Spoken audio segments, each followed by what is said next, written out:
kasih Tuhan. Tetap percaya. Menghadapi saya. Yang percaya berikan tepuk tangan pemerintah hari ini. Hari yang Tuhan. Bersuka cita Pak. Bersukalah hati Allah yang baik. Yang bersiap.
sebab cintamu padaku takkan dapat pernah berubah, saudara. Hatiku percaya walaupun bergoncang, gunung-gunung beracak, namun kasih setiamu tak pergi dariku. Kuasa bersyukur secintamu padaku takkan pernah berubah.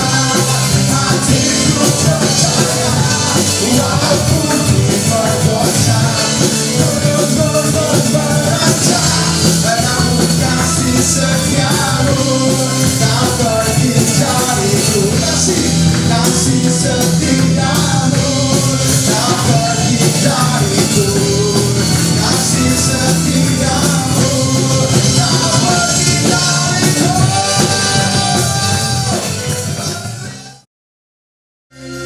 Para jemaat Tuhan, saya katakan hari ini, hari ini, kami adakan anugerah.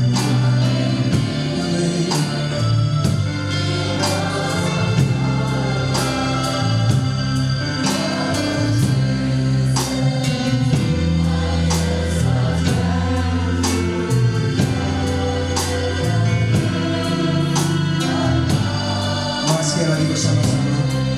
I am here because of your grace. I am here because of your love, Lord Jesus. I am so thankful for your hands above. Oh, thank you, Jesus. Thank you, Jesus. Jesus. Jesus. Thank you, Jesus. It's only by your grace that I believe today. Forever I will pray your honor. Thank you, Jesus.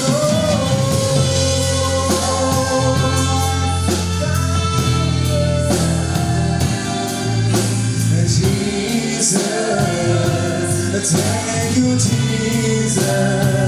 It's only by your grace that I believe today. Forever I will pray. Mari Bapak Ibu sekali lagi bersama-sama semua berdiri. Katakan thank you, Jesus. Thank you, Jesus. Jesus, Jesus, thank you, Jesus. It's only by your grace that I believe today. Forever I will praise your name. Thank you, Jesus. Thank you, Jesus. Jesus. Jesus, thank you, Jesus. It's only by your grace that I believe today. Forever I will praise your name.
kami mau mengaku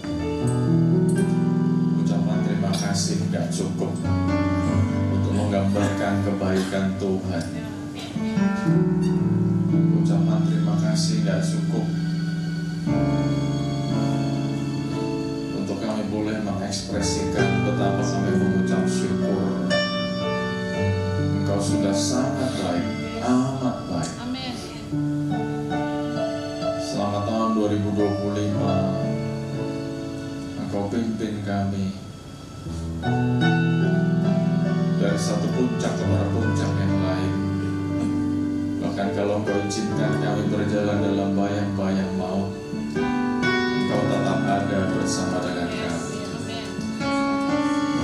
Oleh karena Tuhan, kami sungguh mengucap syukur untuk kebaikan-kebaikan-Mu, penyertaan-Mu, pemeliharaanmu, berkat-berkat-Mu yang berlimpah-limpah. Dan memasuki tahun 2026, kami pun mengucap syukur untuk kesempatan yang Kau berikan, tahun yang baru. Dan kami percaya firman-Mu ya dan amin. Kasih-Mu, anugerah-Mu, berkat-berkat-Mu selalu baru setiap hari, selalu baru setiap minggu, selalu baru setiap bulan. Dan kami juga mau katakan selalu baru setiap tahun. Tahun 2026 kami akan mengalami berkat-berkat yang baru, yang fresh, akan mengalami pertolongan Tuhan yang baru, akan mengalami penyertaan Tuhan yang baru. Bahkan kami akan mengalami mujizat demi mujizat yang baru, yang sebelumnya belum pernah kami pikirkan, belum pernah timbul dalam hati kami, belum pernah kami dengar, belum pernah kami lihat. Tahun 2026 Engkau sediakan buat kami. Terima kasih Bapa, terima kasih Tuhan yang dahsyat. Kami siap memasuki 2026 karena Engkau ada di depan kami. Tugas kami hanyalah taat, tugas kami hanya nurut, tugas kami hanya ikut sama Tuhan saja. Karena itu yang terbaik. Tempat yang terbaik adalah ikut sama Tuhan. Terima kasih Tuhan, Kau berkati setiap anak-anak-Mu. Hari ini kami sungguh menikmati Tuhan. Kau berkati setiap pribadi. Dan kami percaya di hari Minggu yang pertama ini Kau nyatakan mujizat-Mu, pertolongan-Mu, pimpinan-Mu, bahkan janji-janji-Mu buat kami semua. Terima kasih Bapa. Kami bernyali hati Tuhan buat kami. Buka hati kami, pikiran kami, telinga kami, mata kami, supaya kami menangkap yang menjadi pesan-pesan-Mu. Hamba-Mu memampukan layakkan kuasa di lidahnya, sehingga apapun yang disampaikan hanya dari Tuhan saja. Terima kasih Bapa. Berkata-kata kami siap mendengar. Kami juga berdoa buat anak-anak yang sudah melayani Kau pakai hidup mereka lebih dahsyat lagi. Buat Sony dan seluruh tim Kau berkati. Terima kasih Bapa. Terima kasih Bapa. Sekali lagi Tuhan, berkata-katalah. Kami siap mendengar. Di dalam nama Tuhan Yesus, Tuhan yang Juru Selamat kami hidup. Kita yang siap mendengar dari Tuhan, sama-sama katakan amin, amin. Ya, silakan dong saudara, shalom. Shalom Bapak Ibu Saudara semuanya. Siapa yang diberkati Tuhan boleh angkat tangan. Yes. Siap. Pada kesempatan ini saya mengucapkan selamat tahun baru buat yang belum saya salamin. Dan kalau ada yang belum saya salamin selamat Natal juga saya mau mengucapkan selamat Natal buat Bapak Ibu Saudara semua. Oke, kita masuk firman Tuhan. Hari ini saya tergerak untuk menyampaikan tema ini beberapa bulan lalu ngobrol sama Pastor Stephen. Bener ya bro, inget ya? Dua hal ini yang paling penting dalam hidup manusia. Dan dalam perjalanan bener juga, kalau orang kehilangan salah satu dari dua ini, hidupnya pasti limbung, kayak layangan putus. Makanya ada dua hal yang paling penting dalam hidup manusia saya temukan, bukan uang, bukan harta, bahkan saya mau katakan bukan kesehatan, tapi dua hal ini. Orang kalau sakit sekalipun, kalau tahu identitas dan purpose of life-nya, dia punya daya juang. Yang mengerti kan Yesus. Tapi kalau semuanya lancar-lancar aja, nggak ada masalah. Tapi kalau orang tidak tahu identitas dan tujuan hidupnya, sama aja hidupnya sangat membosankan. Makanya waktu itu ngobrol sama Pastor Stephen, saya setuju banget. Dan di tahun yang baru ini saya digerakkan oleh Roh Kudus untuk menyampaikan ini, identity and purpose. Saya pengen nanya sebenarnya sama saudara, saudara tahu nggak identitas saudara apa? Saudara tahu nggak tujuan hidupnya apa? Oh, identitas saya seorang accountant. Belum, itu pekerjaan. Begitu banyak orang yang menyalahartikan pekerjaan dengan identitas. Your job is not your identity. Oh, saya seorang ibu. Nah, hari ini dan hari-hari ke depan, saya pengen kita semakin belajar tentang dua hal ini. Jadi hari ini nggak mungkin selesai semuanya. Nah, ayatnya menarik. Filipi 1:21, sesungguhnya bagiku hidup adalah Kristus dan mati adalah keuntungan. Dari satu ayat ini mungkin mengagetkan kita semua. Hidup adalah Kristus. Hidup ini bukan aku loh. Jadi my life is not my own. Hidupku bukan aku. Istri dan anak-anak saya tahu betapa saya punya banyak keinginan, punya banyak cita-cita. Tapi saya selalu ngomong dalam doa saya, biar kehendak Tuhan aja yang jadi. Sebagai manusia punya keinginan, sebagai manusia punya cita-cita. Bahkan saya mau katakan sebagai manusia punya ambisi. Tapi saya bilang paling enak nurut sama Tuhan. Saya pernah ngalamin babak belur, benjol sana sini, rusak. Kenapa? Karena memaksakan kehendak. Tapi kalau Tuhan yang suruh, Tuhan pasti melancarkan segalanya. Jadi keakuan kita mestinya makin lama makin kecil, dan yang menjadi identitas kita adalah Kristus. Itu bicara tentang identitas. Nah, bicara tentang purpose, luar biasa. Ayat ini bicara purpose kita adalah di saat kita bisa ngomong mati adalah keuntungan. Saya mau tanya, di ruangan ini ada yang berani nggak ngomong gitu? Mati keuntungan. Ada yang berani? Waduh, khotbah tahun baru berat banget. Saya nggak tahu ya kenapa disuruh Tuhan khotbah ini.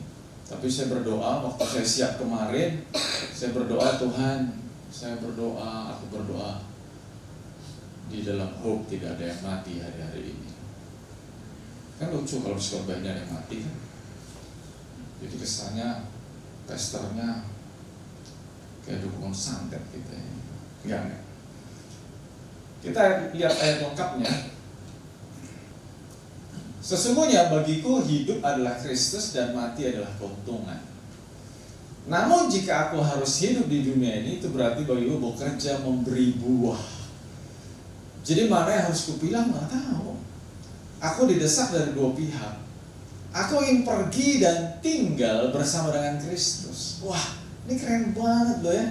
Ada nggak orang di ruangan ini hari ini yang punya kerinduan, punya ambisi? Aku pengen pulang kepada Bapa. Ada nggak? Atau yang cita-citanya, oh aku mau ini, mau kesini, kesana, makan ini, makan itu, makan congcing hotpot sampai meleduk mulutnya, mungkin saya nggak tahu, bukan perutnya, mulutnya kayak naga keluar api, bus, gitu kan? Atau macam-macam, pengen ini, pengen itu sesuatu yang manusiawi, pengen ini, pengen itu, pengen ini, pengen itu. Tapi ada nggak yang dalam doanya berdoa, Tuhan, aku pengen pulang kepada Tuhan. Tapi ini bukan kata-kata negatif ya, bukan kata-kata pesimis. Saking cintanya ditolak berkali-kali, saking bisnisnya rugi berkali-kali, saking utangnya banyak, saking nggak punya duit, terus ngomong Tuhan aku mau pulang aja. Enggak dong. Nah kita mau lihat step by step. Nomor 1, bicara identitas. Tadi sudah saya katakan, hidup adalah Kristus. Thank you. Jadi hidup kita harus mencerminkan Kristus. Dan ini sesuatu yang harus kita sadari. Saya bersyukur punya istri dan anak-anak yang punya akses 24 jam sehari untuk mengkritik saya. Beberapa hari lalu, saya diingatin juga, nggak boleh begitu. Jadi malamnya sebelum tidur saya berdoa, Tuhan aku mau jadi manusia yang lebih baik lagi. Aku mau menjadi manusia mencerminkan Kristus. Dan itu harus jadi doa kita. Bukan saya sebagai gembala aja, semua. Kan nama kita Kristen. Apalagi Ricky, nama belakang Kristian. Gak bakal lari lagi tuh, orang udah pasti ngomong lu Kristen ya, namanya Kristian. Kan gak mungkin ngomong gue Kristian, tapi bukan salah nama, enggak. Udah telak banget Kristen. Nah kalau kita dikenal sebagai Kristen, hidup kita harus mencerminkan Kristus. Itu identitas. Nah hari ini saya mau lebih fokus kepada yang kedua. Purpose-nya dari 3 ayat yang sudah kita baca tadi. Nomor 1, purpose dalam hidup. Ternyata seperti Rasul Paulus mengatakan, mati adalah keuntungan. Dan nomor 2, hidup harus memberi buah. Itu 2 hal yang kita baca dari ayat-ayat tadi. Nah kita akan lihat 2 poin ini lebih detail lagi. Nomor 1, mati adalah keuntungan. Kenapa mati adalah keuntungan? Nomor 1, mati berarti mengakhiri perjuangan atau penderitaan badani atau lahiriah. Ada yang setuju gak? Secara badan, secara lahir, saudara berjuang gak? Saya pakai kata-kata berjuang dulu. Berjuang gak? Pagi-pagi harus bangun. Aduh, orang masih mau tidur, pagi-pagi harus bangun. Pulangnya malam-malam. Itu baru ngomong kehidupan yang normal. Apapun yang kita kerjakan, ada sesuatu yang namanya limitasi, batasan. Kita nggak bisa tidur seenaknya, kita nggak bisa main game seenaknya, kita nggak bisa nonton Netflix seenaknya, kita nggak bisa scrolling seenaknya, kita nggak bisa makan seenaknya. Kenapa? Ada yang namanya tanggung jawab. Dan karena tanggung jawab itu membuat kita berjuang. Ada yang perjuangannya berat, ada yang perjuangannya ringan, harus diakui. Tapi manusia pasti berjuang. Beberapa teman saya cerita aja, heran, kok saya bisa sekolah lagi. Bahkan keluarganya Pastor Lina nanya, saya tidak mungkin mengorbankan pelayanan, saya tidak mungkin mengorbankan keluarga, dan yang saya korbankan adalah waktu tidur saya. Di saat semua sudah tidur, disitulah saya tulis disertasi, dan itu berjalan berbulan-bulan. Ada perjuangan yang harus dilakukan. Capek enggak? Capek. Mengeluh ada mengeluhnya juga. Makanya kalau saudara lihat di halaman depan disertasi saya tulis, lelah boleh, menyerah jangan. Itu sih jadi tagline kita semua. Lelah boleh, wajar dong, menyerah jangan. Nah itu ngomong sesuatu yang sehari-hari. Belum lagi kalau ngomong tentang adanya penderitaan, sakit penyakit, ekonomi, masalah keluarga, masalah percintaan, wah macam-macam, bertubi-tubi. Orang lagi nggak apa-apa, lagi nggak bikin salah apa-apa, diviralin di media sosial, bisa gitu kan? Diviralin yang jelek, bukan yang baik. Terus belum lagi kalau ada bencana alam. Saya kalau melihat berita-berita yang terjadi di Aceh, mereka masih berjuang. Belum lagi peperangan demi peperangan makin mengganas. Nah, kenapa Rasul Paulus mengatakan mati adalah keuntungan? Secara manusia kita mengevaluasi, menganalisa, mengobservasi. Kenapa mati adalah keuntungan? Salah satu artinya adalah karena waktu kita mati berarti mengakhiri perjuangan atau penderitaan. Yang sudah yes. Karena kalau kita mati udah ngalamin ini semua. Ini semua kita alami karena kita masih hidup. Kalau udah mati udah bebas, udah nggak ngerasain.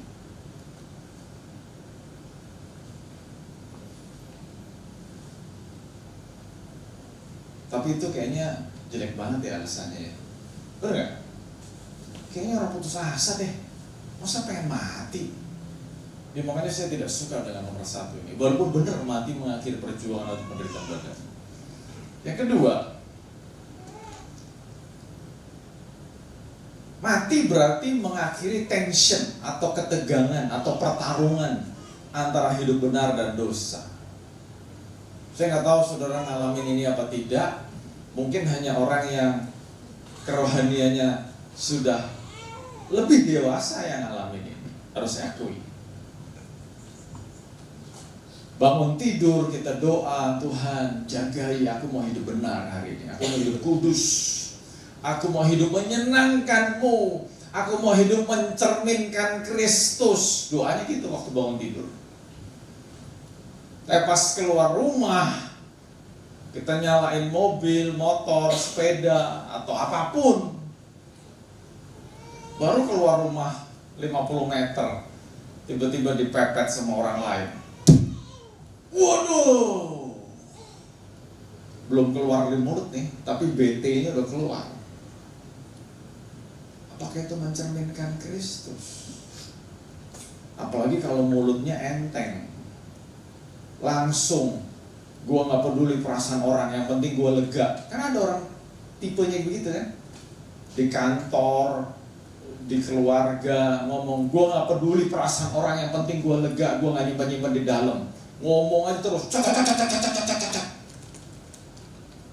orang hatinya dilukai, perasaannya dilukai. Ya gue pikirin, yang penting gue lega.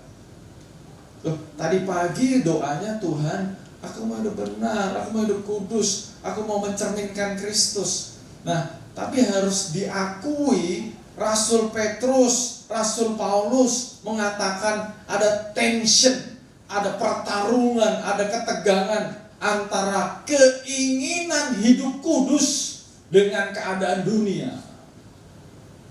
Itu selalu ada pertempuran. Makanya Rasul Paulus mengatakan mati keuntungan. Kenapa? Karena tension ini antara hidup benar dan dosa itu sudah tidak ada. Jadi alasan nomor 2, alasan yang baik. Alasan nomor 3. Nah, ini luar biasa. Kenapa Rasul Paulus berani ngomong mati adalah keuntungan? Karena Rasul Paulus sadar mati bukanlah akhir dari segalanya. Bagi orang yang hidupnya berkenan kepada Tuhan, kematian adalah pintu bagi kehidupan total bersama dengan Kristus. Kita masih hidup, pengen hidup buat Kristus, bener ya? saya, Pastor Sony, Pastor Stephen, wah kita berkomitmen gitu, hidup buat Kristus. Tapi harus saya akui, besok kan kita manusia, punya istri, punya anak-anak. Kadang secara lahir, secara naluri, wah jadi punya cita-cita ini, keinginan ini, rencana itu. Lupa, katanya mau hidup buat Kristus. Nah, di saat kita mati, itu bukan akhir segalanya, tetapi adalah sebuah pintu kehidupan total bersama dengan Kristus. Karena nanti di kehidupan yang selanjutnya, kita nggak mikirin apa-apa. Hidup kita hanya buat Kristus. Enak banget. Enak banget. Enak. Tapi di situ ada kata-katanya, bagi orang yang hidupnya berkenan kepada Tuhan. Kuncinya di situ. Kalau hidupnya tidak berkenan sama Tuhan, ya kematian adalah pintu buat penghukuman kekal. Makanya hari ini saya mengingatkan kita semua lewat firman Tuhan, yuk kita pengen hidup berkenan kepada Tuhan. Kenapa? Karena kita pengen hidup bersama dengan Kristus.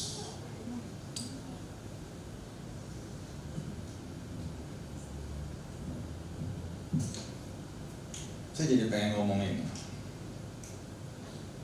Surga itu di mana sih? Banyak orang bertanya-tanya surga itu di mana. Banyak ahli teologi berkata surga ini begini-begini. Di Alkitab juga ada. Tapi itu semua nggak salah. Tapi hari ini saya mau katakan, surga adalah di mana kita hidup bersama dengan Kristus. Surga. Hidup bersama dengan Kristus.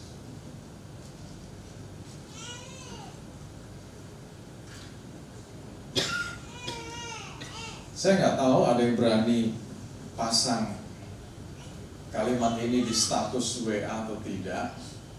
Pengen tahu aja ada yang berani nggak? Mungkin setelah ibadah ini ada yang ganti status WA-nya pakai ini. Aku ingin pergi dan tinggal bersama-sama dengan Kristus. Tapi kan pengertiannya seperti tadi. Aku ingin bersama dengan Kristus. Sekarang pertanyaannya, are you ready? Jadi di setengah bagian dari khotbah ini, saya pengen mengingatkan kepada kita semua supaya kita juga punya orientasi kepada kekekalan. Hidup ini gak cuma apa yang dilihat, gak cuma apa yang dirasa, tapi hidup ini ada sesuatu yang jauh ke depan yang belum kita pernah lihat. Jauh, yang harus kita pikirin. Dan itu semua ditentukan dari apa yang kita lakukan hari-hari ini. Yang kedua, tadi kan purpose nomor 1, mati adalah keuntungan. Yang kedua, hidup memberi buah. Ayatnya jelas mengatakan, jika aku harus hidup di dunia itu berarti bagiku bekerja memberi buah. Rasul Paulus mengatakan, aku pengen lo pulang kepada Bapa, kepada Kristus. Aku pengen. Bahkan dia katakan, aku pengen banget. Tapi dikatakan, karena kamu, kepada jemaat di Filipi, karena kamu aku memutuskan untuk stay. Tetapi kalaupun aku harus stay, aku harus tinggal bersama dengan kamu, aku harus memberi buah. Nah, ini short term.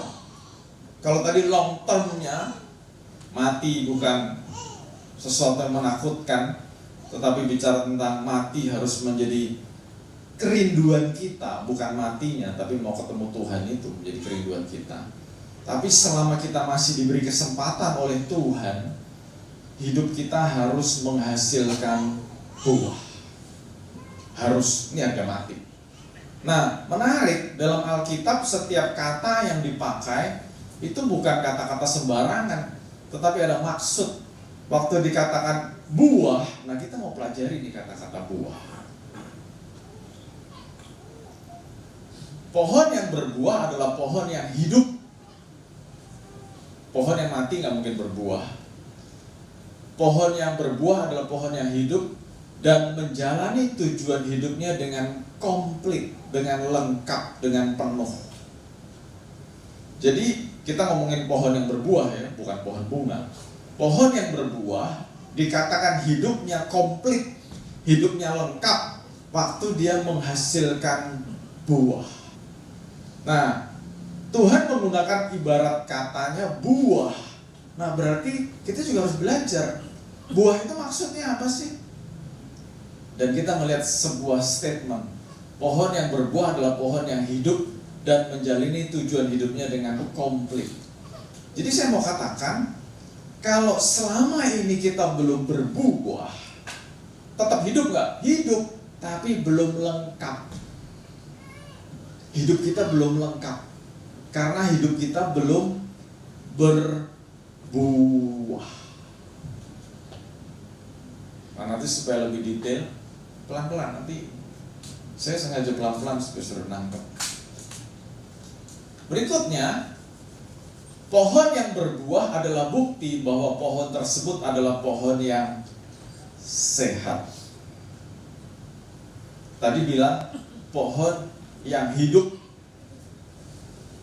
mestinya berbuah. Kalau pohon mati nggak bisa. Nah, pohon yang hidup ternyata harus sehat supaya bisa berbuah. Kalau pohon itu tidak berbuah, something wrong. Nah, kita ngaca nih. Kalau kita hidup nih kayak pohon, kita udah berbuah belum? Kalau hidup kita belum berbuah, berarti ada something wrong with your life. Something very wrong with your life. Saya suka tanaman, di rumah ada banyak tanaman, bahkan sudah saya gonta-ganti terus. Dan saya menemukan pohon yang tidak berbuah itu mengecewakan. Sama, kalau hidup kita tidak berbuah itu mengecewakan. Siapa yang dikecewakan? Nomor satu Tuhan, nomor dua orang sekeliling kita. Next, kita lihat.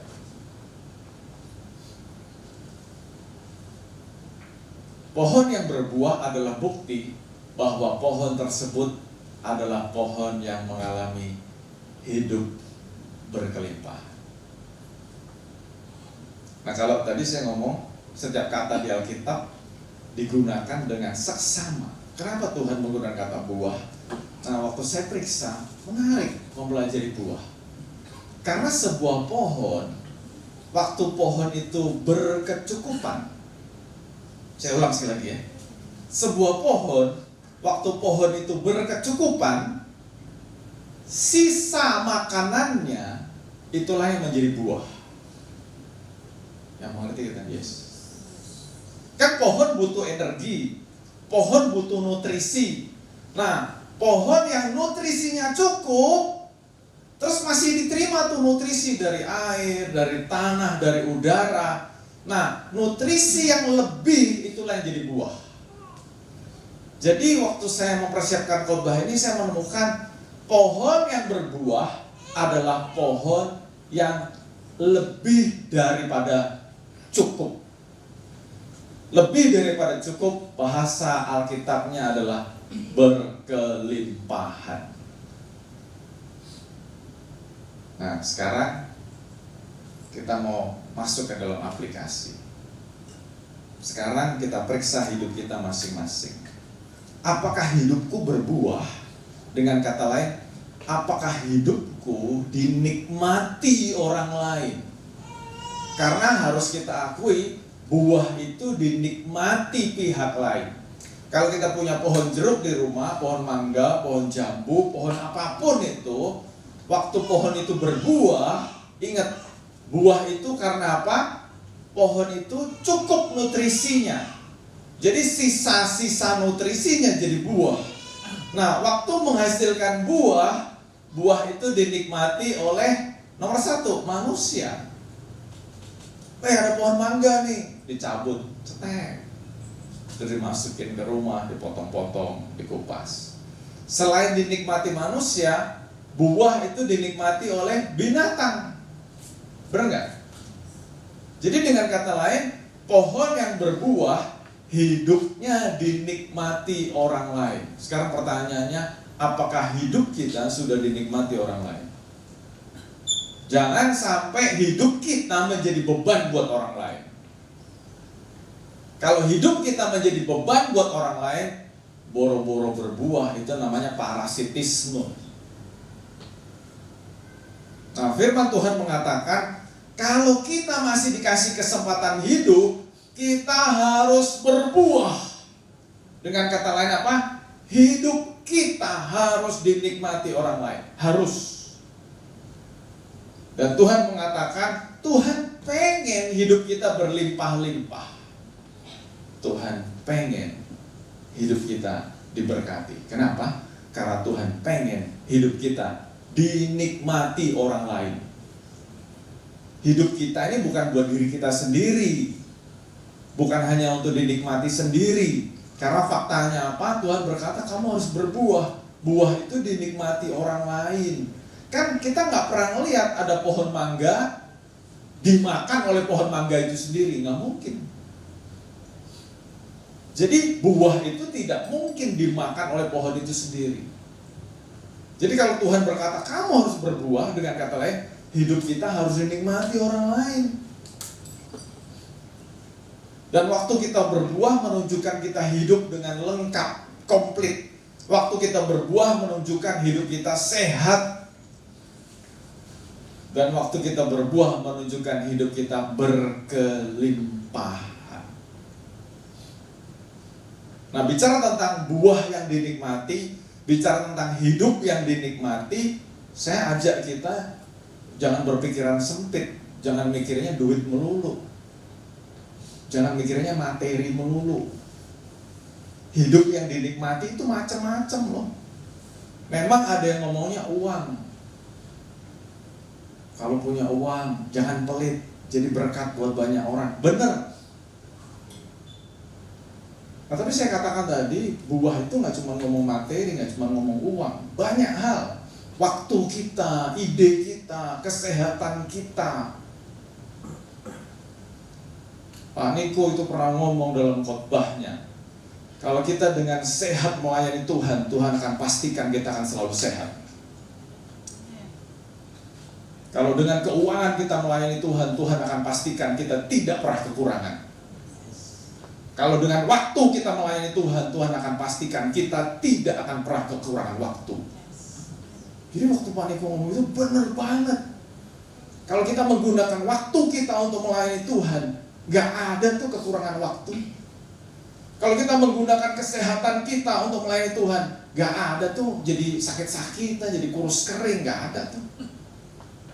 Kalau kita menggunakan ide kita, pikiran kita untuk melayani Tuhan, ide itu datang terus, ngalir terus.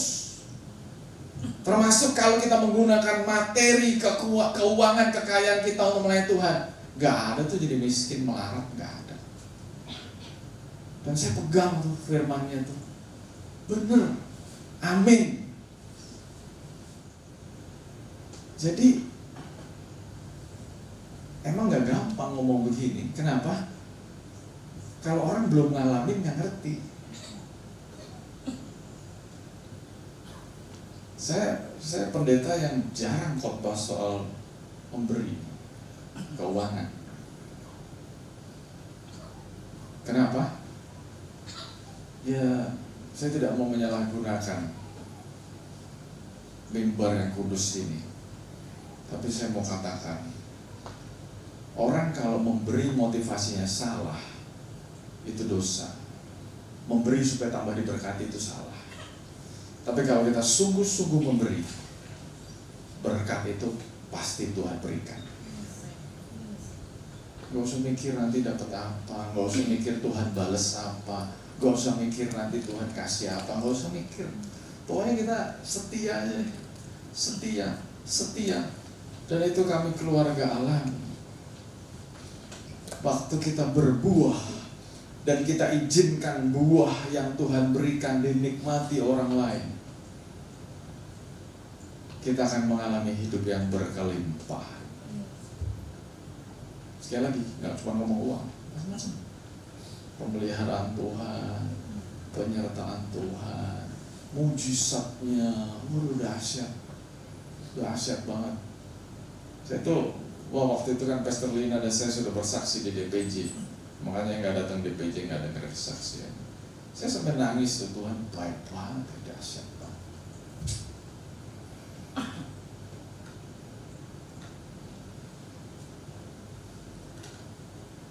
Pohon yang berbuah adalah pohon yang berdampak atau menjadi berkat buat pihak lain.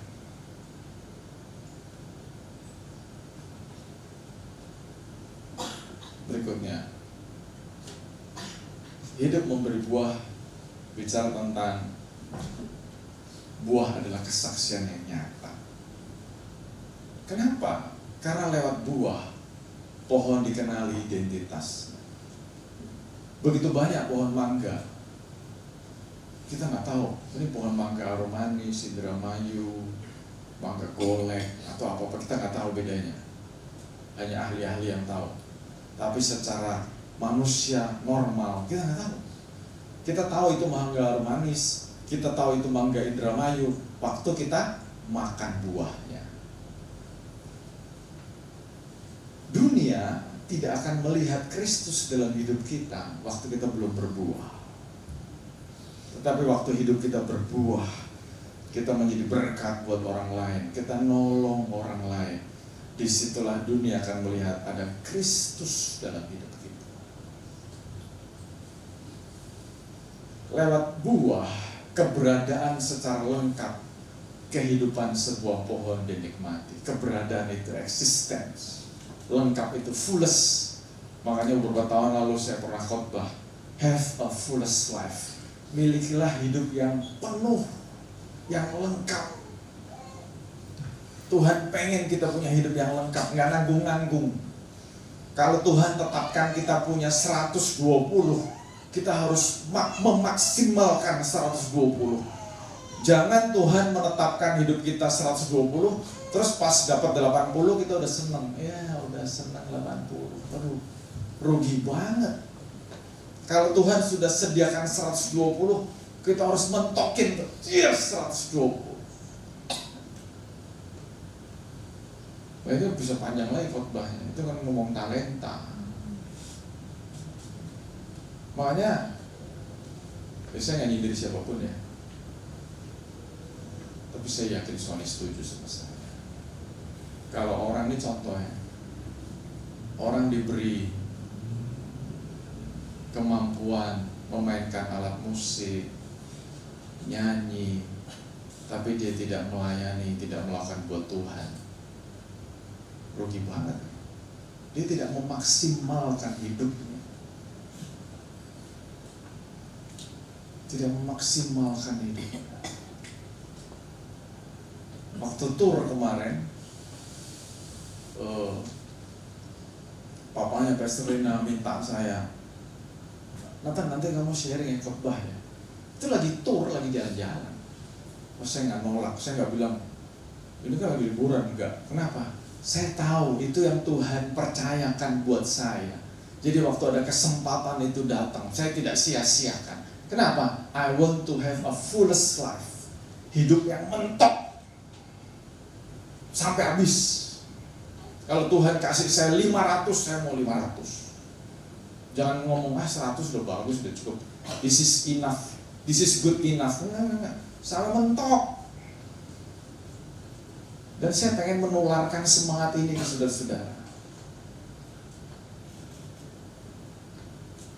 Kalau waktunya masih ada, kesempatannya masih ada, kemampuannya masih ada, why not?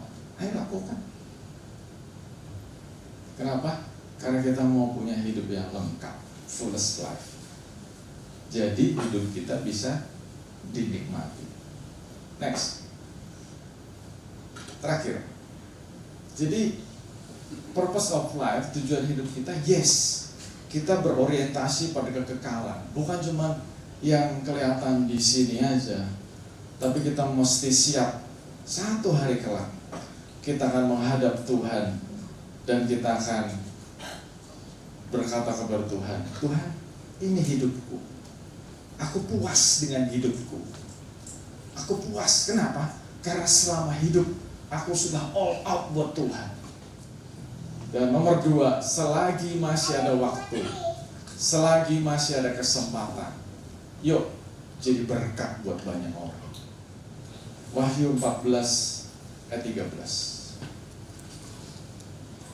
Wahyu 14 ayat 13. Udah ketemu? Dan aku mendengar suara dari sorga berkata, tuliskan, berbahagialah orang-orang mati yang mati dalam Tuhan sejak sekarang ini. Nomor 1, kalau mati di dalam Tuhan berbahagia, bukan duka cita. Gue gak ada yang ngomong amin.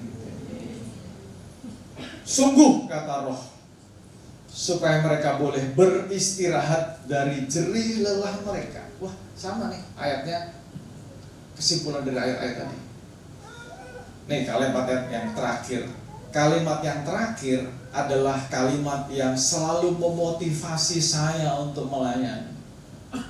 Kenapa? Kalimat yang terakhir ngomong gini, karena segala perbuatan mereka itu siapa? Mereka itu siapa? Orang yang mati dalam Tuhan. Segala perbuatan mereka menyertai mereka. Jadi ingat, apapun yang kita lakukan selagi hidup, itu akan kita bawa kepada Tuhan nanti kalau kita mati. Dan jadi jangan sampai nanti Tuhan panggil kita garuk-garuk kepala. Iya ya, apa yang gue bawa ya? Apa yang sudah aku lakukan ya, ke gereja aja datang dan pergi. Ke gereja aja kayak kapal selam, kadang nongol, kadang tenggelam. Ke gereja aja kayak layangan, kadang ditarik, kadang dilelok, lepas. Jadi saya pengen waktu kita menghadap Tuhan, perbuatan-perbuatan kita itu mereka perbuatan-perbuatan kita yang lapor sama Tuhan. Mumpung masih ada waktu, yuk kita mau berbuat lebih buat Tuhan. Amin. Bapak, yang menjadi kerinduan kami, menjadi doa kami, menjadi komitmen kami di tahun baru ini Tuhan, jadilah padamu seperti apa yang Kau inginkan dalam hidup kami Tuhan. Hidupku bukannya aku lagi, tapi Kristus dalamku. Hari ini kami sudah dengar pesan tahun baru. Identitas kami temukan di dalam Kristus. Dan selagi masih ada kesempatan, kami mau berbuah. Kami mau menjadi dampak yang baik buat orang lain. Apapun yang sudah Kau percayakan dalam hidup kami mau kembangkan. I want to have a fullest life in Christ. Aku mau punya hidup yang penuh, yang lengkap di dalam Kristus. Kalau Kau sudah tetapkan, aku dapat 500, aku akan lakukan 500. Aku gak akan puas hanya dengan 100. Tetapi aku mau fullest sampai apa yang Tuhan sudah rancangkan digenapi dalam hidup. Biar semangat ini boleh mengalir kepada seluruh anak-anak-Mu di Hope Church Tuhan. Kami gak mau menyanyiakan hidup kami. Kami sadar dengan bertambahnya tahun itu bicara tentang berarti berkurangnya waktu kami. Dengan bertambahnya tahun berarti kami akan semakin menantikan kedatangan-Mu yang kedua kali digenapi. Oleh karena Tuhan, selagi masih ada waktu, kami mau hidup sebaik-baiknya, sebenar-benarnya, dan kami mau melayani Tuhan dengan semakin on fire.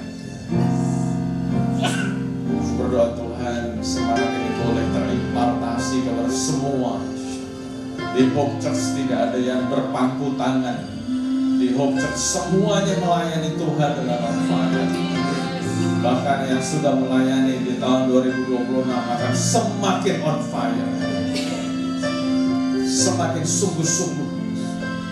Kami menantikan kedatangan-Mu yang kedua kali. Dan waktu Engkau datang menjemput kami akan dengan sukacita, dengan bangga, kami merasa puas karena kami sudah melakukan bagian kami. Terima kasih Bapa, terima kasih Bapa. Engkau sungguh mengasihi kami Tuhan, dan buktinya Engkau mau kami mempersiapkan diri supaya kami gak ketinggalan, kami boleh diselamatkan, kami boleh menikmati sorga yang mulia bersama dengan Tuhan, hidup total bersama dengan Kristus. Terima kasih Tuhan, selagi masih ada waktu kami berjanji, kami berkomitmen, kami akan menjadi berkat buat banyak orang. Kami akan mendukung pelayanan di gereja lokal kami di Hope Church, tapi kami juga akan semakin mengembangkan gereja-Mu ini Tuhan. Terima kasih Bapa, terima kasih Bapa. Kau berkati Tuhan, berkati setiap anak-anak-Mu yang sudah hadir, diberkati Tuhan, yang sudah melayani diberkati Tuhan berlimpah-limpah. Terus dikasih Tuhan, terima berkat yang terbaik, berkat yang berlimpah-limpah dari Allah Bapa kita, kasih sayang anugerah dari Tuhan kita Yesus Kristus, dan persekutuan yang manis dengan Roh Kudus yang terus memimpin, menguatkan, meneguhkan kita, ada selalu bersama-sama dengan kita mulai saat sekarang ini, bahkan sampai selama-lamanya. Dan kita semua yang diberkati Tuhan sama-sama katakan amin. Amin.